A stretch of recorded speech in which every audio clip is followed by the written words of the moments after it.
we've got 38 minutes to go. Voting starts at 7 until 9 tonight. So that's the time you have. And of course, there is Friday, just giving some of the points that the IEC needs to hit. So Friday, the 31st of May, that's until when parties have to object to anything. Yeah. A bit of a divergence from what we used to have previously, where the announcement of those results would have happened on a Saturday. They're happening on a Sunday this time, the 2nd of June, and then the proclamation of the results and seat allocation will happen on Thursday, the 6th of June.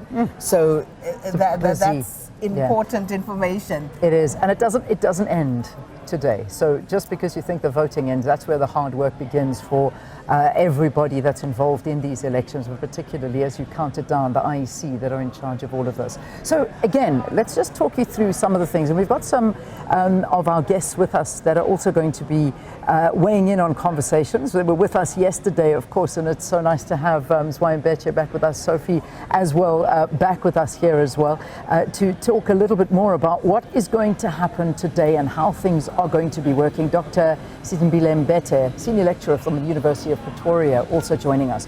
So as we go down to the voting stations, and this is important information because that's what South Africans are doing as we speak. You're waking up, you're having a cup of coffee, well, I assume you're having coffee, you have to have coffee, that's just the way it is. And you're getting ready to go. You've got to go with your ID. That's the most important thing. You have to go to the voting station. You are registered to vote. You cannot go anywhere else, South Africa. It's a very big thing. You need to go to that station. You're registered to vote. You need to be registered.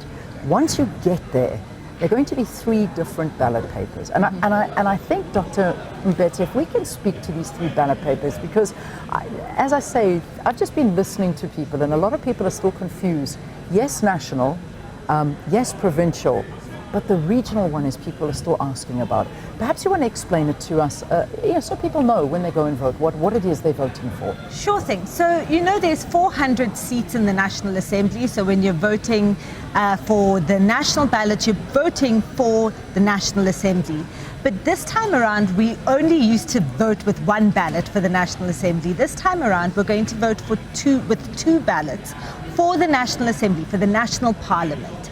And the national ballot that you're going to get is, you can think of it as being for 200 of the seats in the National Assembly.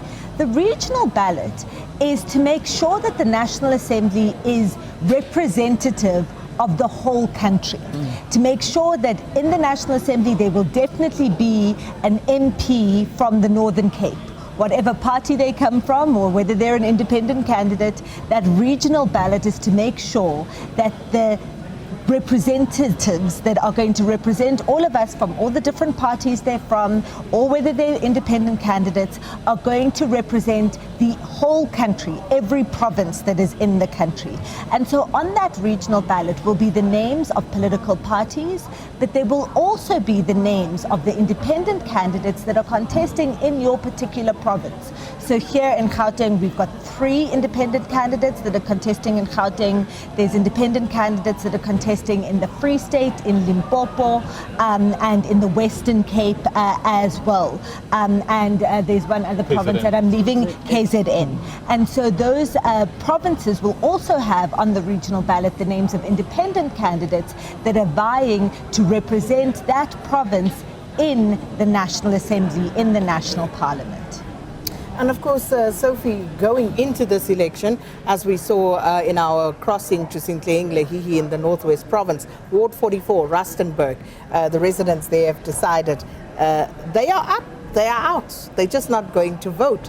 And then we saw previously in the Eastern Cape, there were a few issues with security around Mthatha. We're told that has been resolved, but obviously, given what's happened in KZN as well, this week leading up to today, security is obviously going to be of concern.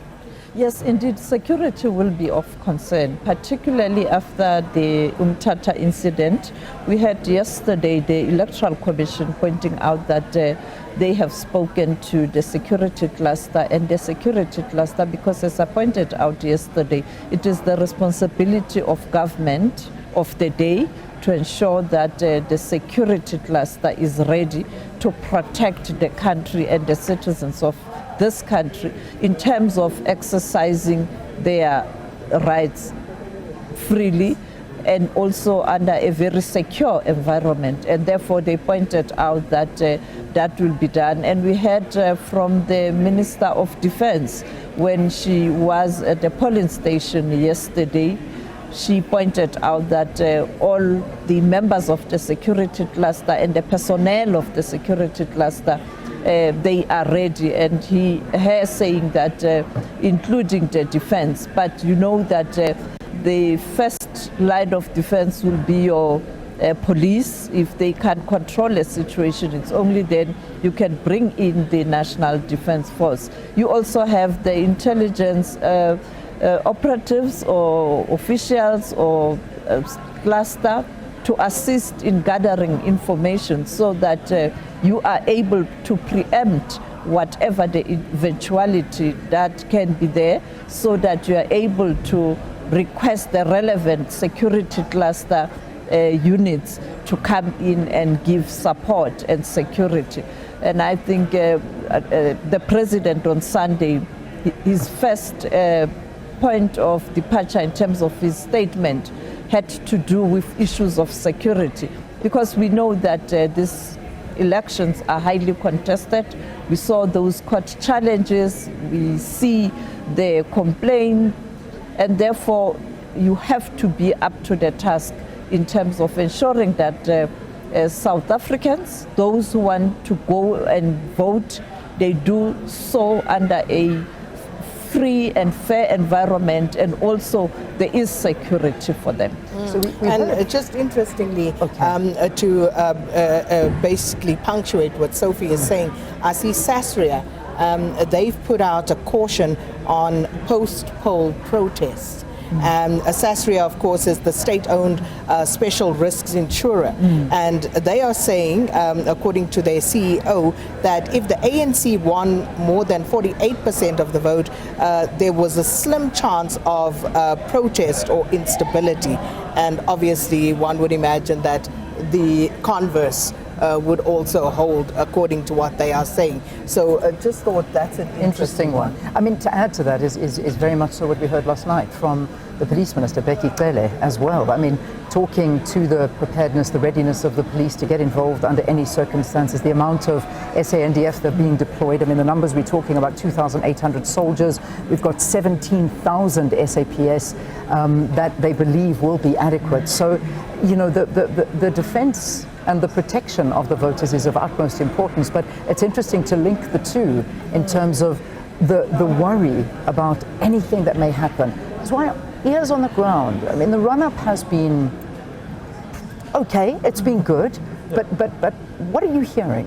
How are we feeling? Yes, I think the country, and I think as you have correctly said, we can't take a chance.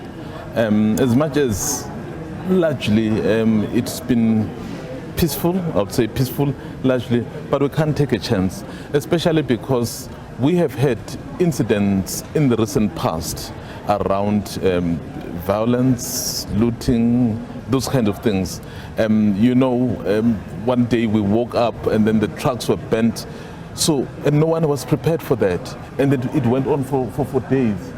And South Africans were asking, so where were you? Where was the intelligence? So that is what the government is basically preempting to say, even if we feel the situation is under control, we ought to be ready in the event someone decides to do something that we had not prepared for. So I think that is what is informing them. And I think the president was clear in that address when he said we will be up to task in terms of ensuring that this election moves smoothly, because the experience that we have learned from the past, and actually that past is a very recent past, so we cannot allow it to repeat itself. And I suppose there's comfort in that, given how swiftly the action was taken in Umtata. Right, for now, we're going to have to park that there for now because we're going to take a break here on Morning Live. But don't go anywhere.